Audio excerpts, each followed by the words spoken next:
Today, we're tackling an interesting question from mathematics. Which is bigger, 0.9 repeating or 1?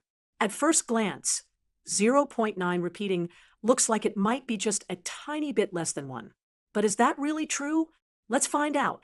This question is fascinating because it seems as if 0.9 repeating, which is 0.999 going on forever, should be just a little less than 1.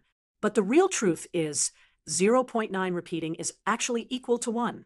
It feels like there ought to be a tiny gap between 0.9 repeating and 1. But actually, that gap does not exist.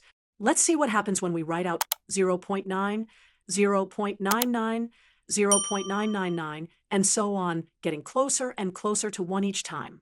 But let's prove that 0.9 repeating really equals 1. Here's a neat trick. Set x equals 0.999. Now multiply both sides by 10. So 10 times x equals 9.999. Then subtract x from both sides. 10x minus x equals 9x, and 9.999 minus 0.999 gives just 9. So 9x equals 9. Divide both sides by 9 to get x equals 1.